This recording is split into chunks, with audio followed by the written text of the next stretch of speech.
because again, I think this game puts Caleb at the front, in my opinion. Curious to hear what you guys, considering the play of the other guys who are up at top. Corum's hurt, right? Didn't he get hurt? I think he got hurt, so he probably didn't put that much numbers. It's hard. We lost Eddie. Anyway. Eddie, thank you for calling. Feel free to call back anytime, always. Yeah, who do you guys think is your top 3 for Heisman? And by the way, to our Irish fans, we got D-Rock Irish, we got Will here, we got a couple of you guys in the chat. Next week's Notre Dame USC game, we're still sort of basking in this, but let's look ahead to the fact that this is going to be an awesome game. This is another classic USC Notre Dame game. The tradition is back, guys, and I think it's really exciting. Beginning of a new era, the Freeman and Riley eras. I'm so excited for this game. Freeman and Riley, this could really be like Era and McKay. Hopefully more winning, but yeah. Hopefully more. No, hopefully not more winning. No, I'm just kidding. Yeah, I mean, this is good. This is going to be something pretty awesome because he's got them rolling. I mean, they looked good.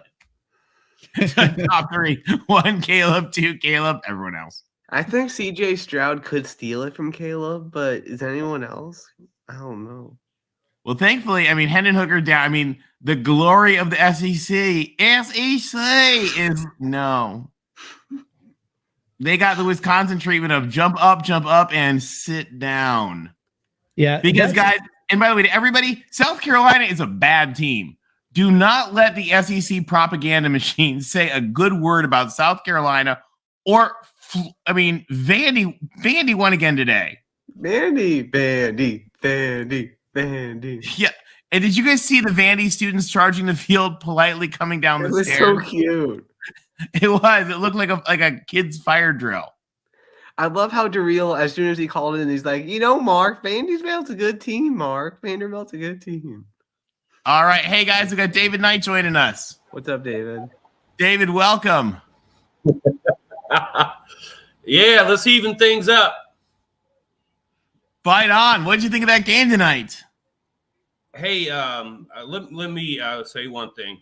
I want to congratulate USC and all their fans. It's a great win. And the game was highly competitive. And for me, living in Indianapolis, we don't get to see a lot of your games. But to be able to see this, it was an absolutely fantastic game. And I agree about Caleb Williams. Man, that guy played lights out. And you guys were talking about the Heisman. Right now, I probably would hand it over to him. We like your style. And hey, joining us real quick, just because we're adding everybody, because we're having fun tonight. We've got D-Mac with us as well. D-Mac, welcome to the show. Hey, guys, fight on. Good day to be a Trojan. It's a great day to be a Trojan. They're all great days to be a Trojan, but it's a really great one, especially. Yeah, man, this team wins because they fight on. And this is one of the great SC teams. I mean, I was around obviously for the Carroll days and everything, and we're not there yet. There's no doubt about it. But from game to game, there are baby steps again and again and again. And tonight was huge, I think, on, all 3 sides. The squib kicks, yeah, maybe we need to hire a teams coordinator or something. I mean, what's going on? I don't know. Maybe we can just or the pooch. Sorry, I mean, yeah. Eddie, is your Sigma Pi team? Do they have a special teams coordinator we could borrow? Maybe Modern Day. We'll get one from Modern Day. Celebrating. I like it. I like it. Yeah, we could use a little special teams coordinator. Yeah, 500 yards passing. What a night! And I mean, I'll tell you guys, and we saw in the Colorado game, which we saw DTR get hurt. One of the things that I thought was reassuring was Miller just killed it when he came in as well. So we do have a little bit of depth because I'm always, I like the number 7. There we go. He's getting ready. Some in-hope love there. I'll take it. I was hoping to see him tonight. That was my goal for this game. I want to see Miller Moss. D-Mac, I love this. I love this offense, but I'm gonna need to see like an 03, 04, 08 defense. We'll start calling them one of the best ever. So we got a long ways to go on our defense, but yeah, man, I do see. But here's the thing: this defense, although it gives us heart attacks and it gives that long Like teams just seem to find that gap between the linebackers and the secondary. That was there all night. The 2 or 3 times that middle of the field was wide open for big plays. But this team attacks, man. And I really do like the way we were in the backfield. We had that stretch where we must have like at least 4 tackles for loss on one drive. They were able to pick up first downs, but we were all over them. And I just want to see them string it together a little bit more. I'm really intrigued. So I want to see like who we're bringing in. You guys, we're going to the conference championship game. Can we believe that crap? We went from being an 8-4 laughing stock to no, a 4-8 laughing stock. Vegas.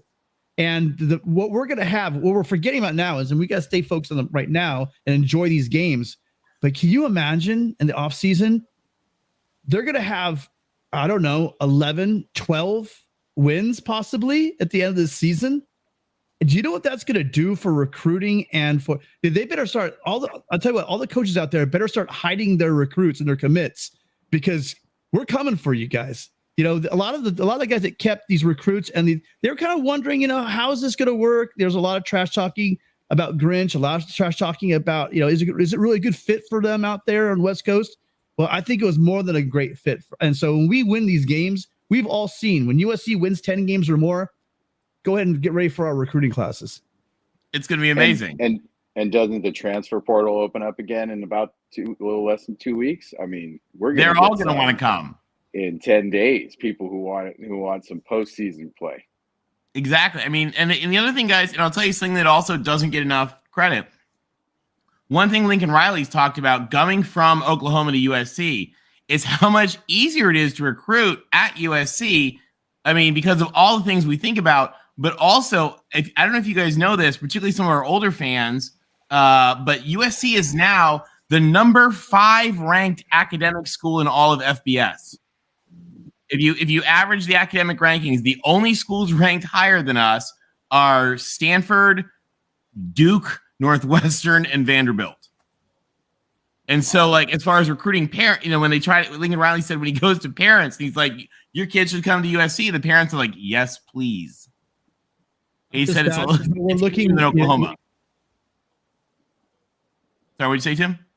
Well, I'm just saying, we're the way that we're producing. We've been having trouble, but our 2 line coaches are really showing out. I mean, what Nua's done with Tui Pelotu is just. I mean, he was already a player. We knew that we knew he's young. He was going to flash, and he was.